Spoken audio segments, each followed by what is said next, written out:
Hello and welcome. You're watching Beyond World is One. My name is Mohammed Saleh, and let's start this broadcast by taking a quick look as to what is making headlines at this hour.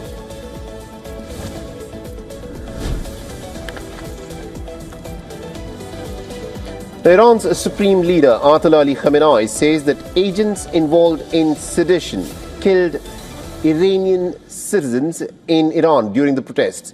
He said that these agents were given arms from abroad.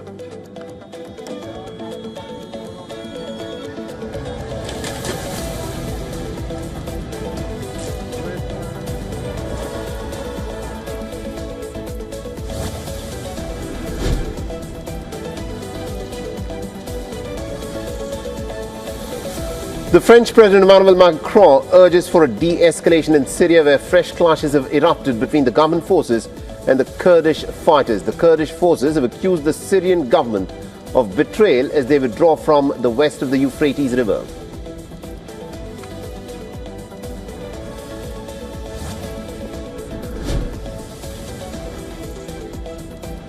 The Ukrainian team arrives in the United States to hold talks with Trump's son-in-law, Jared Kushner, and envoy Steve Witkoff. The Ukrainian president has said that their main task is to present the full picture of the destruction caused by the Russian strikes.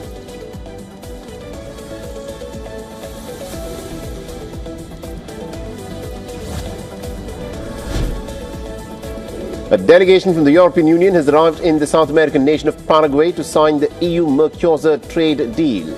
The free trade agreement has been 25 years in the making, but it is opposed by the farmers across the EU.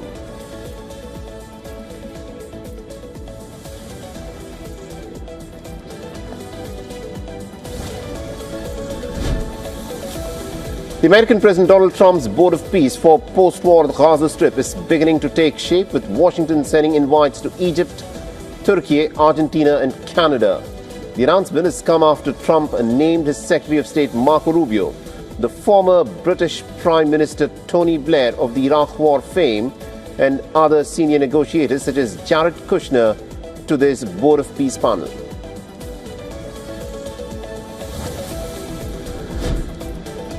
And India's aviation regulator, the Director General of Civil Aviation, levies a 22.20 crore rupee fine on Indigo Airlines over the flight disruptions that happened in December.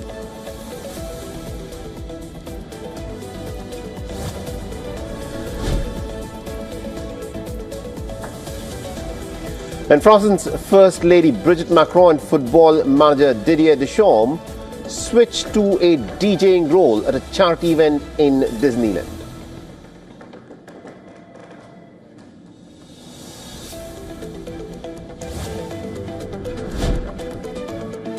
And thousands of people flocked to the Dutch capital Amsterdam to celebrate the country's National Tulip Day. The tulip season kicks off in the Netherlands with the Dutch flower growers giving away nearly about 200,000 tulips for free.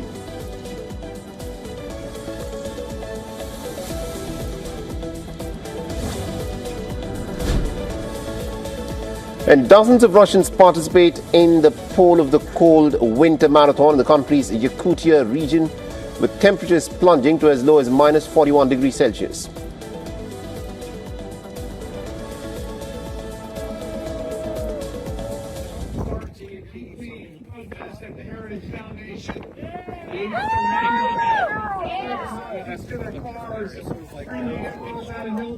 Act of this. Yes. These are immigrant brothers and sisters, victims of this. Yes. And survivors of it. Yes. Let's go with it. We're here because we're standing up for each other and standing up for our communities. We're sure as shit not here because it's fun. Biden, but they don't say anything about their dying pedophile cult leader falling asleep on national television. Go follow him. I say this. Suffering and trying to fight us. You fool. If you have to stop seeing. You're not WTF. It teaches itself to hate. What does it do to a people? What does it do to you when you are asked to look at? So I'm standing here. I'm going to fight, and if I can't be happy, but I'm going to help others.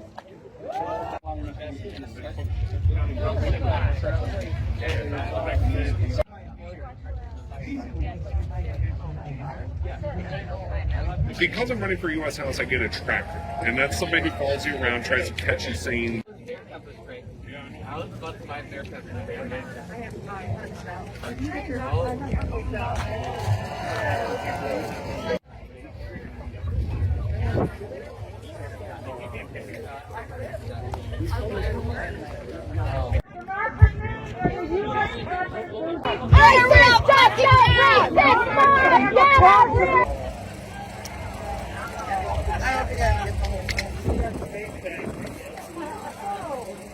Wayne! Hell yeah, Peter, Paul, and Mary, we're doing it.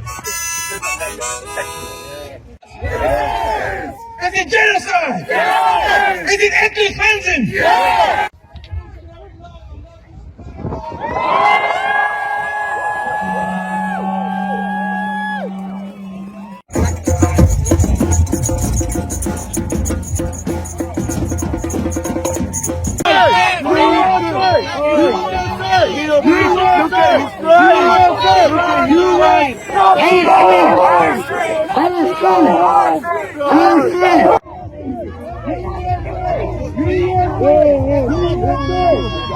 Praises, honor, and glory to our power, Yahweh, Bahasham, Yahweh Shai, Bahasham, Rachak, Wadash, double honors to the apostles, the bishops, and the elders, a great millstone.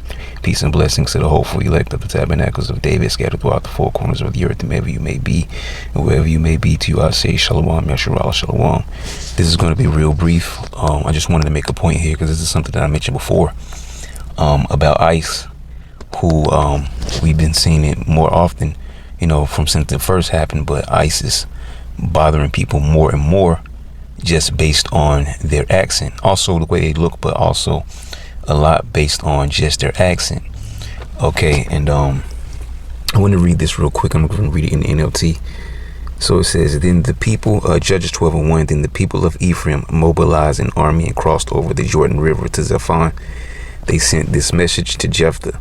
Why didn't you call for us to help you fight against the Ammonites, which the Ammonites today would be the so-called Japanese people? We are going to burn down your house with you in it. Jephthah replied, I summoned you at the beginning of the dispute, but you refused to come. You failed to help us in our struggle against Ammon. So when I realized you weren't coming, I risked my life and went to battle without you. And the Lord Yahweh gave me victory over the Ammonites. And so why have you now come to fight me? Verse 4, the people of Ephraim, which the Ephraimites today would be the so-called Puerto Ricans, responded, you men of Gilead are nothing more than fugitives of Ephraim and Manasseh, which the Manasseh today are the so-called Cubans. And it says, so Jephthah gathered all the men of Gilead and attacked the men of Ephraim and defeated them. Jephthah captured the shallow crossings of the Jordan River, and whenever a fugitive from Ephraim tried to go back across, the men of Gilead would challenge him, are you a member of the tribe of Ephraim? Because you had, you know, on the east side of the Jordan River, there were only 3 tribes that got land on the east side of the Jordan River, which would be the land of Gilead. Okay, so it was split up between Gad, Reuben, you know, the so-called Native American tribes, so-called, right? Gad, Reuben, and then you had East Manasseh, and you also had then you had all the other tribes that got land on the west, on the west of the Jordan River. Now also you had, if I'm correct, only Manasseh had a double portion where they had land on east of the Jordan as well as on the west of the Jordan, because you had East Manasseh and West Manasseh. So this is talking about them trying to go back west over the Jordan. All right. So Jephthah captured the shallow crossing of the Jordan River, and whenever a fugitive from Ephraim tried to go back across, the men of Gilead would challenge him. Are you a member of the tribe of Ephraim? They would ask. If the man said, no, I'm not, they would tell him to say Shibboleth.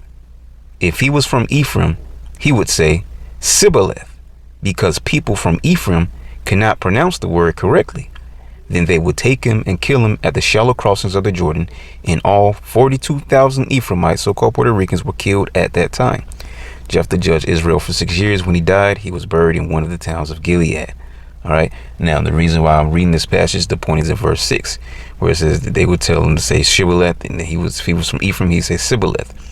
And as I mentioned before, you had ICE, who started to, bother the Northern Kingdom based off just their accents, and they've been doing it a lot more lately.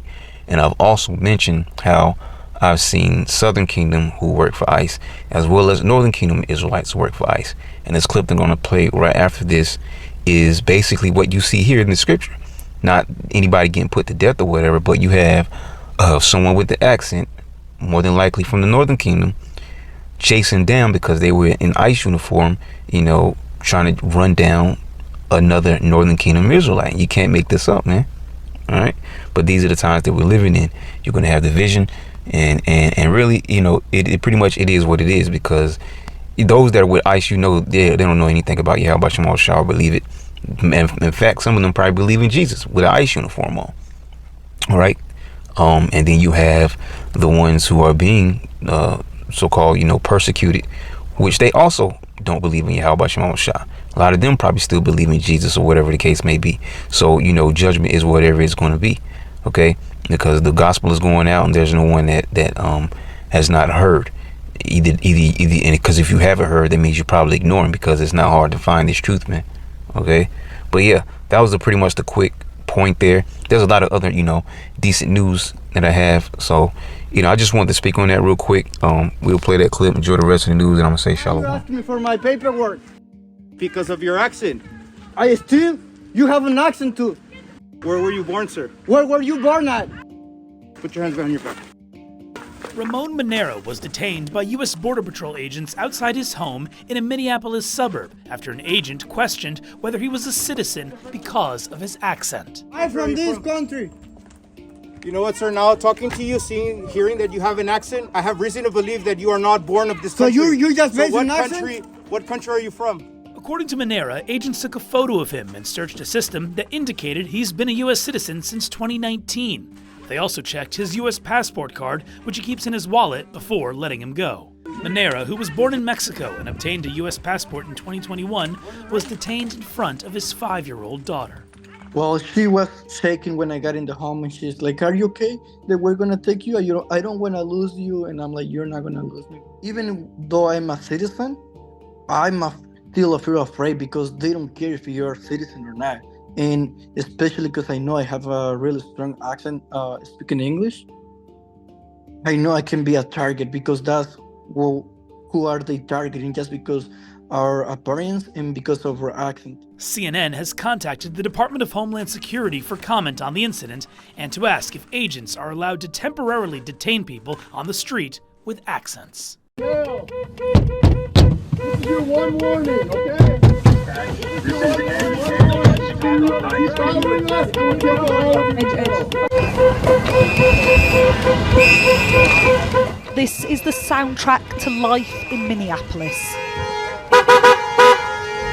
Word has spread of ICE immigration agents patrolling this area, and a community of activists spring into action.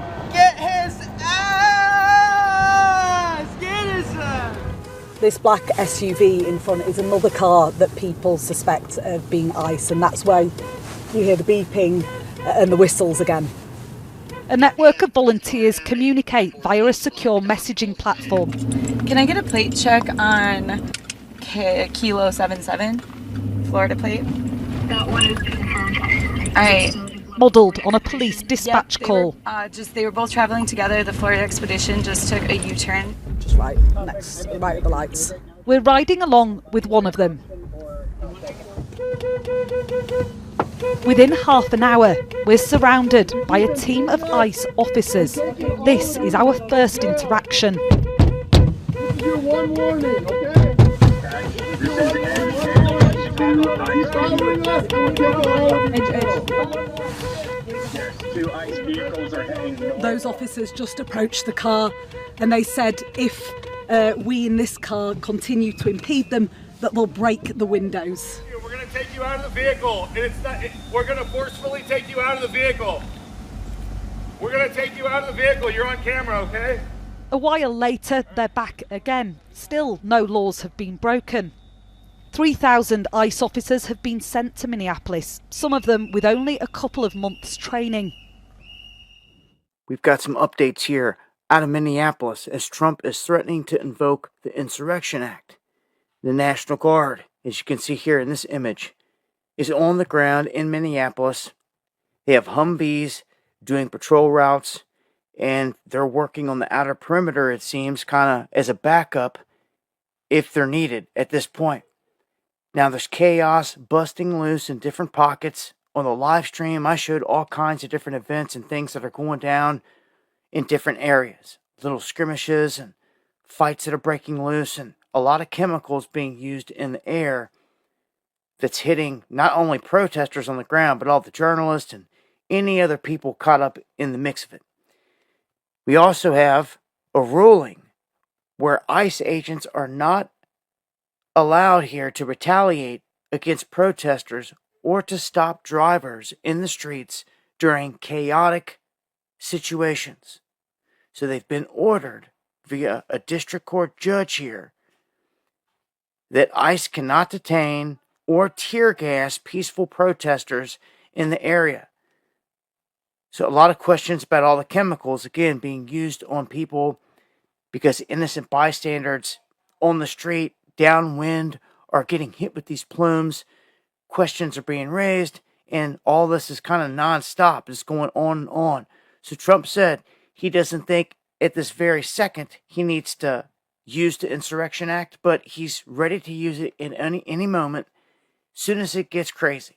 So he cites Bush using it like 28 times. So he's like, yeah, I'll use it for sure.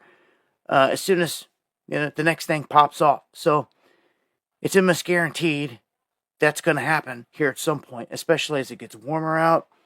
This summer, man, the way things are going, you've got agents going up into Maine now. They're going to be spread them out into other states and other Democratic areas, and this is going to spread. It's not going away. And he's also threatened to use Marines like was used in California. But this is some of the latest here. Want to let it be clear where things sit up here with the situation. Meanwhile, Vladimir Putin's Oreshnik missile has got Europe in the crosshairs. President Emmanuel Macron has warned that France is within range with just minutes as a buffer for it to react. European capitals are now scrambling to match Russia's strike power. In fact, the French president has urged his European partners that they need to urgently acquire hypersonic missiles. Our next story brings you the latest.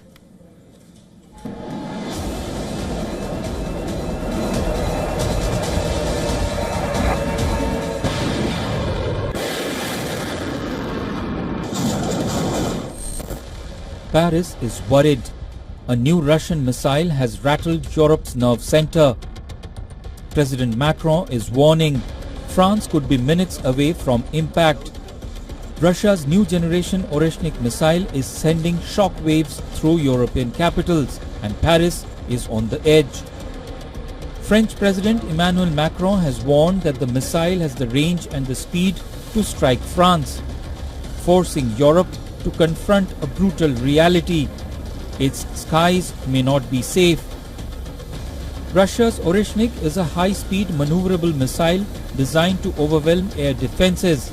Analysts say it can travel at hypersonic speeds, sharply reducing reaction time. From launch points inside Russia or Allied territory, the missile could reach Paris in minutes, leaving little room for interception. Oreshnik flies at speeds of 12,300 km per hour. It is stealthy and maneuverable, making it almost unstoppable.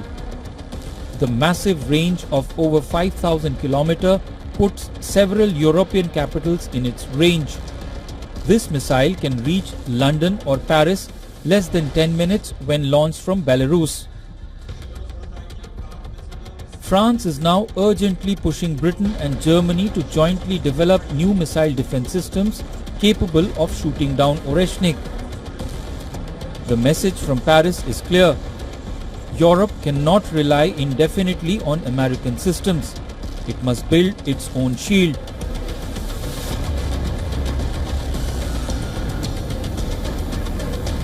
NATO relies heavily on US-built systems such as Patriot and Aegis Ashore. Germany is leading the European Sky Shield initiative, which includes Patriot Israel's Arrow systems and short-range defenses like Iris-T. These systems are effective against aircraft and some ballistic missiles, but hypersonic threats are a different beast. Oreshnik is designed to exploit those gaps. Its speed, low flight profile, and evasive maneuvers make interception far more complex. European officials fear that existing radars may detect it too late and current interceptors may not be fast enough. The warning from Paris is not about tomorrow's war. It is about preparedness, because in modern warfare, minutes matter, and in the age of hypersonic missiles, geography offers no comfort. For Europe, Oreshnik has changed the equation from distant threat to immediate danger. Bureau Report, WION, World is One.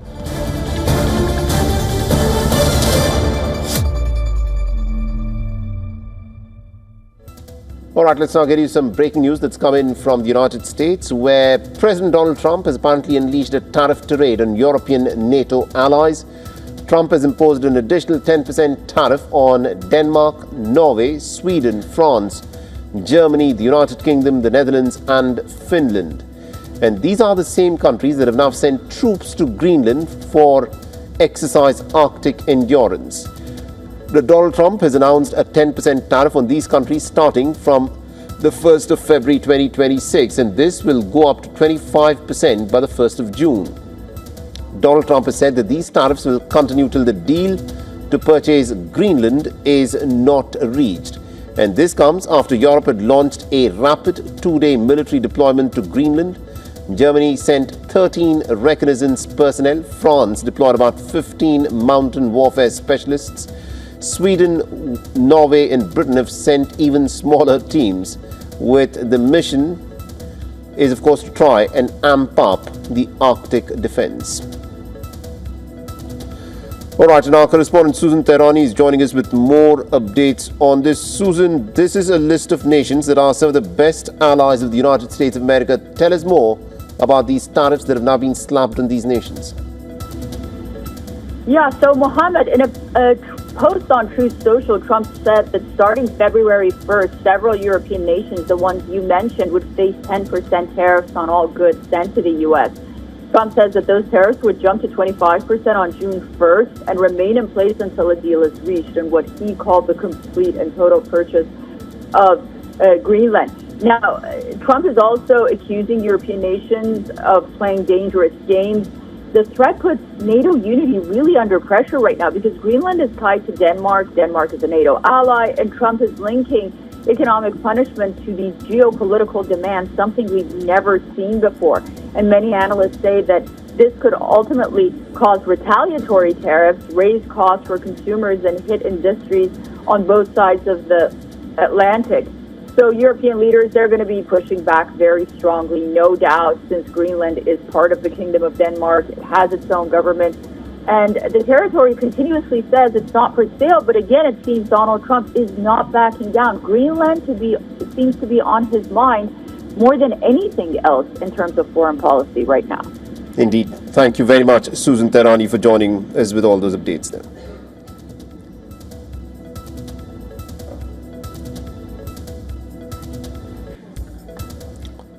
This is Tabu 7. We have massive crowds coming out in Denmark, in their capital, against Trump, specifically. And they're ticked off about the whole thing surrounding Greenland. And at this point, it doesn't look like anything is going to change diplomatically. The same threats are out there, but they have sent military aircraft down into the region. Not just them, but their buddies there in NATO that we're supposed to be a part of as well. But Trump threatening to leave NATO if he don't get his way here with all this. So you can see all these people. You can see here, panned out shot, just how large the crowds are. Massive. People coming out en masse, very upset, and really looking at it like there's no respect for an ally.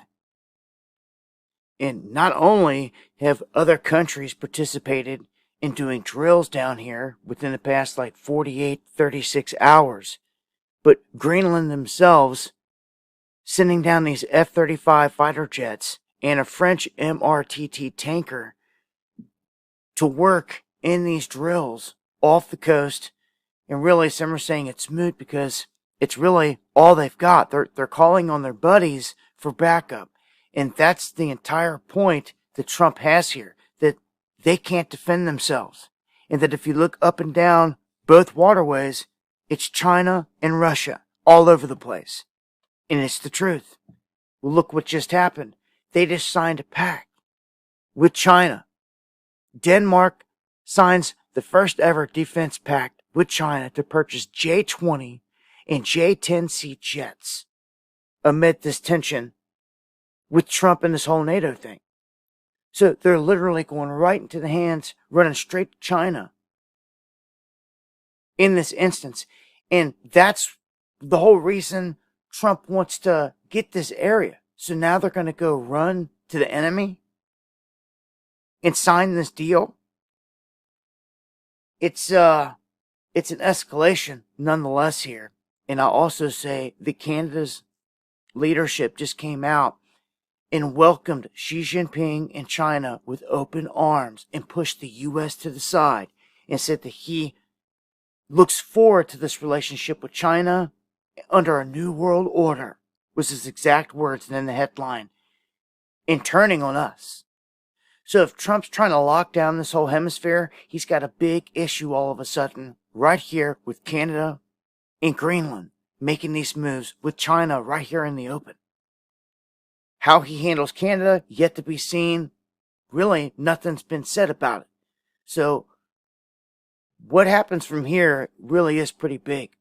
They've put like a $700 billion offer out there, which is like $10 million a head for the people of Greenland. But it's the people in Denmark that are coming out en masse. They weren't coming out en masse, so to speak, in Denmark, where it is some of the people on the ground there like the idea of the $10 million option because they never had it before, and they could actually leave that climate, leave the area, and some would be willing to accept it. But all in all, they don't want to give up their sovereignty. No country wants to. I think what Trump is trying to do is strong arm a deal here where we set up military bases in the country, and then in return for the protection, you give us minerals and resources. If they can work out that type of deal, it stays Greenland. It's just under an umbrella, just like all the rest of these countries would be. They're not all going to be a part of the United States in the 52nd state or anything like that. Although, if they do go in and take over a place completely one day militarily, you could expect that they claim that territory in making that move. Trump has threatened that with Greenland. He needs to really watch that rhetoric. It's kind of like you don't go into nowhere with a gun unless you're prepared to use it.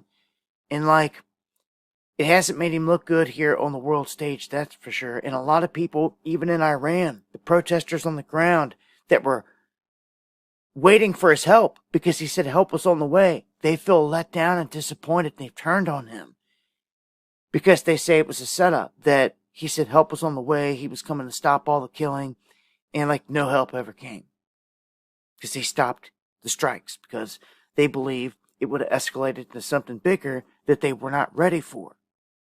So some people are out there even saying, going as far as saying he chickened out last minute and all this other stuff, but I'm here to tell you that I track the warships and everything else, and we've got 5-6 days here before the aircraft carrier is going to get in strike position, and we've got another one that was coming from Asia making its way over. We've got assets in motion. So as Trump's out here trying to say peace, peace, peace, I'm telling you, big things are still in motion. Everything's heading in that direction. Plus, they removed tons of troops from the base in the region. And I got guys emailing me that are in the military saying, you don't do that unless something huge is about to happen. They completely took all the troops out of that base. And these moves are there. If any embassies get evacuated out of nowhere, you can almost guarantee something's going to go down as well. I would watch this, man. This whole thing with Greenland is like a different animal, and with China sliding in like to the rescue here on the other side, how's Trump going to handle this? His good buddy Xi Jinping, as he always says, huh? Here on this world stage.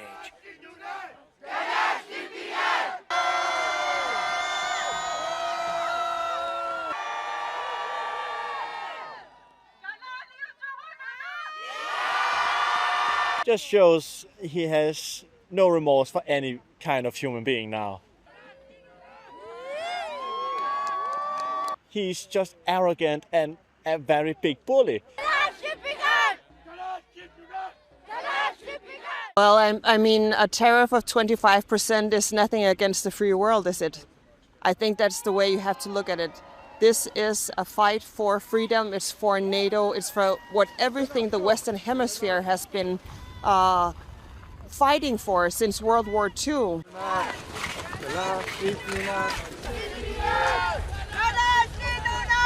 We're on board a Danish naval ship which patrols the coast of Greenland looking for suspicious activity, including foreign vessels.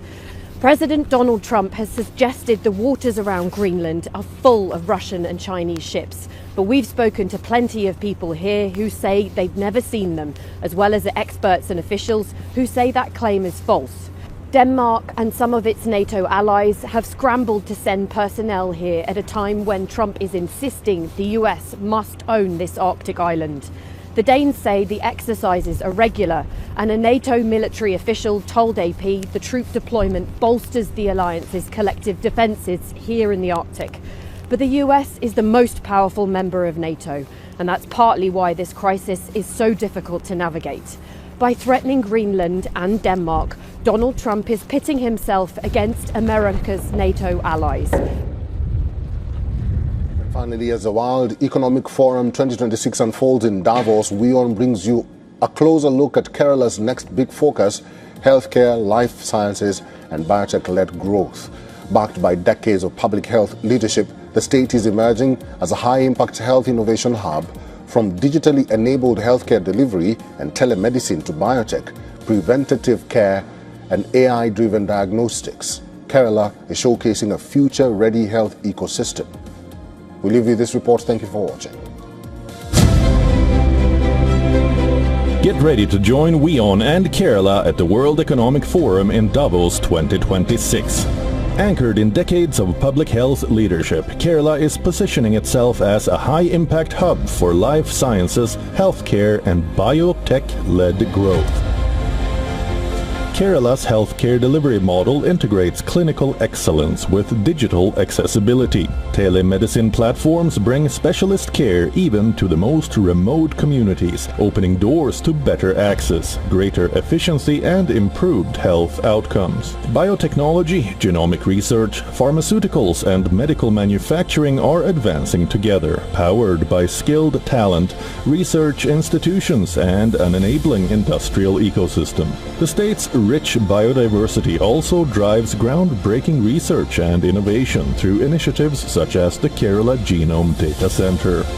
The state prioritizes preventive health and integrative medicine, focusing on early intervention, long-term wellness, and improved quality of life. Health data platforms and AI-driven diagnostics enable precision medicine, faster decision-making, and population-scale health insights. From remote patient monitoring to early warning systems to digital care, Kerala has positioned itself as a frontrunner in integrating AI into frontline nursing practice. Kerala offers investors a healthcare ecosystem designed for innovation, impact, and sustainable scale. A storm is building in the Middle East, and this time the warning is coming from a close Muslim neighbor. Whispers are growing louder inside Tehran, anger, pressure, and talk of retaliation. So much so that reports now suggest that Khamenei is facing calls for a dramatic move, striking a US base. But just as the temperature rises, Qatar steps in. Quietly, firmly, and with urgency here, Doha is sending a clear message to Iran. Slow down, step back, or this whole region could slide into chaos. Qatar's Prime Minister Mohammed bin Abdul Rahman Al Thani, he has personally reached out to Iran's foreign minister. The tone was serious, the message was blunt. Yes, peace is still possible, but only if Iran stops pushing the region towards the edge here. Behind the closed doors, Qatar is warning that any reckless action, specifically against the US interest, could trigger consequences far bigger than Iran expects. This would not stay local, this would not stay limited. The fear is real. US intervention, regional spillover, and unrest already burning inside Iran's streets. Qatar is urging dialogue, not missiles here, negotiations, not provocation. Just once the first strike happens, control is lost, and the whole Middle East has seen this movie before. The big question now is, will Tehran listen or will emotion overpower caution? As tension climb and diplomacy races against time, the region is holding its breath. One wrong move and the fire could spread everywhere. Well, this is not just Iran's decision anymore, this is a moment that could reshape the entire Middle East. Today on Media Miss Minute, could the U.S. take direct action against Canada? A surprising number of Canadians think it's possible. And for the first time in half a century, more people are leaving the United States than moving into it. I'm Craig DeGrelli. In today's Media Miss Minute, we're looking at two stories largely missed or minimized by partisan media outlets. Starting with what you're not seeing on the right. As the Trump administration ramps up rhetoric about a possible U.S. takeover of Greenland, some Canadians are worried they could be next. A new poll finds about 1/3 of Canadians, 31%, believe the U.S. might attempt direct action to take control of Canada. About 1 in 5 Americans say the same. The poll comes in the wake of U.S. military action in Venezuela, a move most Canadians say crossed a line. Now to what the left is largely missing. For the first time in 50 years, the United States is seeing negative net migration. A new report released Tuesday estimates that between 10,000 and 295,000 more people left the country last year than moved in. The report blames the decline on Trump administration actions, from the immigration crackdown to suspended refugee programs and fewer temporary visas. The world has changed much since that last visit. And I believe the progress that we have made in the partnership sets us up well for the new world order. Canadian Prime Minister Mark Carney is touting a new strategic partnership with China in talks with Xi Jinping in Beijing as part of what he has said is a new world order, in part due to the fallout from Trump tariffs in the United States. Now, there's been a noticeable tone shift from Ottawa towards Beijing as Carney wraps up the first state visit to China by a Canadian leader in more than 8 years. Now, after a lengthy diplomatic chill, the two nations have signed a series of agreements, including an energy pact that could see more Chinese investment in Canada and open up opportunities for China to buy more Canadian oil and LNG. Also, in quite a breakthrough, Carney says Canada will allow 49,000 Chinese electric vehicles into Canada at a tariff of just 6.1%, down from 100%. Xi reciprocated, according to Carney, by reducing its 100% ag tariff on canola or rapeseed to 15%. Xi Jinping hailed the talks as having achieved positive results.